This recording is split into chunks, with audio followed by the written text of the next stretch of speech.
Hello everyone, my name is Yemdjih Nasser, and I would like to showcase my progress so far on the EclipseLink migration for the Fineract platform. So let's start with what is GPA. So the GPA is Java Persistence API, which is a specification that bridges the gap between relational database and object-oriented programming. Now, over the years, Fineract has used Hibernate, OpenGP, and now we are migrating to EclipseLink. So, um, so why are we migrating? So, first thing is OpenGPA has reached its end of life. It's reaching its end of life cycle. So, we are getting less and less commitment and involvement in communities. So, we want to move to something new, which is constantly maintained. And EclipseLink is a reference implementation for Java Persistence API 2.0, which is very compliant with recent and high-level databases. We have a better integration for PostgreSQL, RDBMS, which we might be considering the future release of Fineract for as an update. Also, over the years, EclipseLink has largely improved, and the trade-offs between EclipseLink and Hibernate have reduced, because like when we were using OpenGP at the start, it was because EclipseLink lacked a lot of features back then, but today a lot of features have been implemented on EclipseLink, and the differences between Hibernate and EclipseLink are really small. Now, Fineract CN already uses EclipseLink as its GPA implementation, so we want to have consistent GPA implementation across all the Fineract products. We're also using EclipseLink for scalability and performance, because it has some huge performance improvement compared to OpenGP. So so far, what has been done? So try to replace the GPA provider from EclipseLink from OpenGPA to EclipseLink, and then set up the different EclipseLink persistence properties, and swap OpenGPA enhancement with weaving, which is EclipseLink's way of enhancing entities, and also account for some differences between EclipseLink and OpenGPA. Now, here you can see like the two persistence XML file, like the different configurations of both OpenGPA and EclipseLink, like the different things that have been set up. So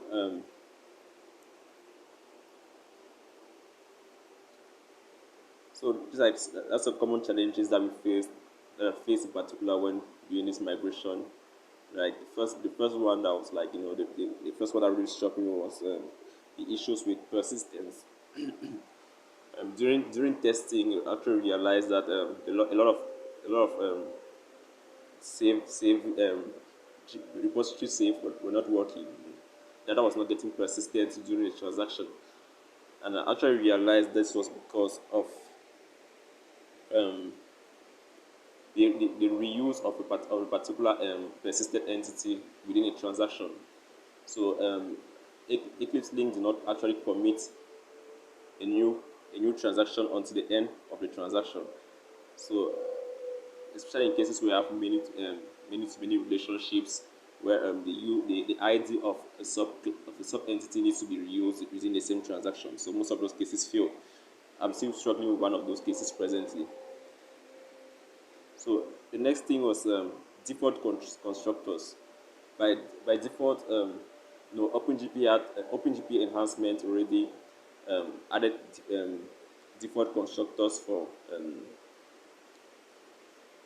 entity classes that do not have a no-arg constructor. But this is something that does not work out of the box for EclipseLink. So you needed to add default constructors manually. So that's something we like to take note when writing your own entity classes. So you need to write your own um, default constructor. No argument default constructor yourself. Um, yes, and the next thing I also realized was we had some entities we had double columns, like a column name specified twice, probably due to embedded entity, and some of these actually transpired during with OpenGP as a persistence provider, but it's not passed with EclipseLink. So Eclipse actually picks up this kind of little quirks. So I think EclipseLink is like more strict concerning with regards to GPA implementation. So next thing is enhancement. So enhancement,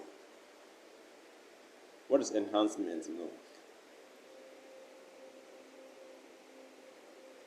Enhancement is just a way of optimizing bytecode for entities in order to improve um, different transactions between the entities and the database.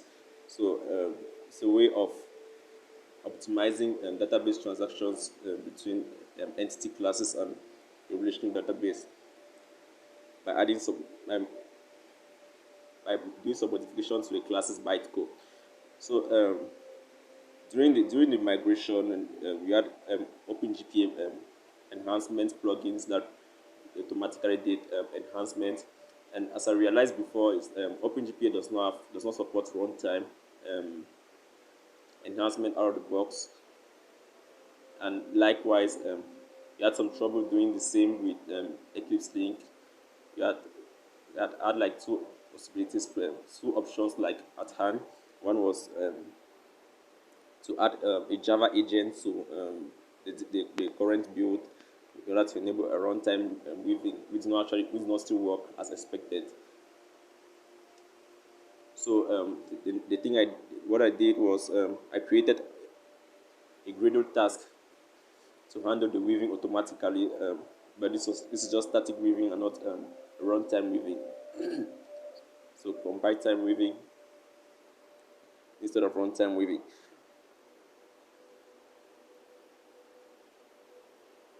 So this was quite troublesome because I went through a lot of forums, left and right, could not actually find a solution. So I had to do it this kind of tricky way. And this weaving had some kind of drawbacks that came in with weaving, like some of the common checks which are implemented on the platform in order to improve on the code quality started failing due to the weaved classes. So those are some of the inconveniences that came in with weaving. And lastly, we had the GPQRL queries. Yeah, so at the level of the GPQRL queries, most of the things worked out just fine.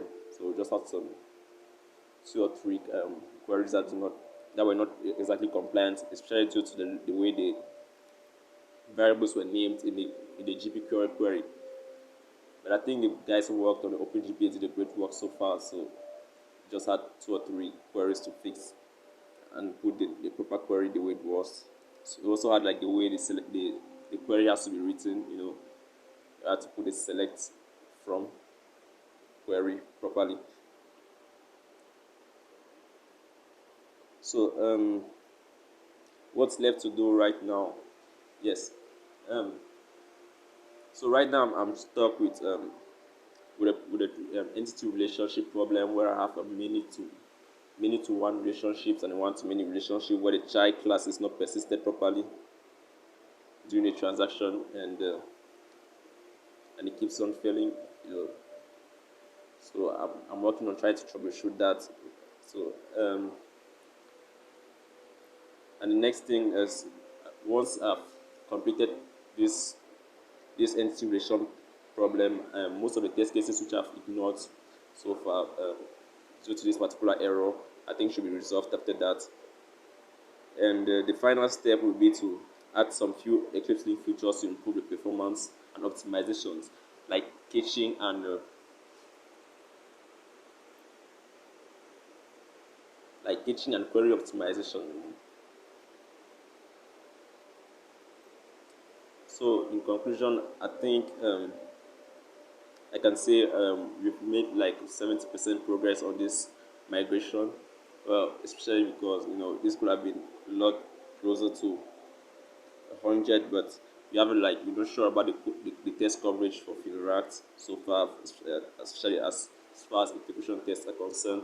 So we're just assuming some of these things. So I believe a couple of errors will pop up once this migration gets merged into the develop branch. So those are some type of things you need to worry about once the migration is done. And I think I'll still be around to like try to troubleshoot some of these, maybe add some more test coverages this for the implemented code of Fineract. So you can actually follow up what we're doing for this migration here on this pull request. The link is indicated in the slide. So yeah, thank you. So I think if you have any question, you can just open the thread on dev on Apache Fineract.org, and just ask your question, and I'll be there to like answer them and resolve any queries that arise. Thank you.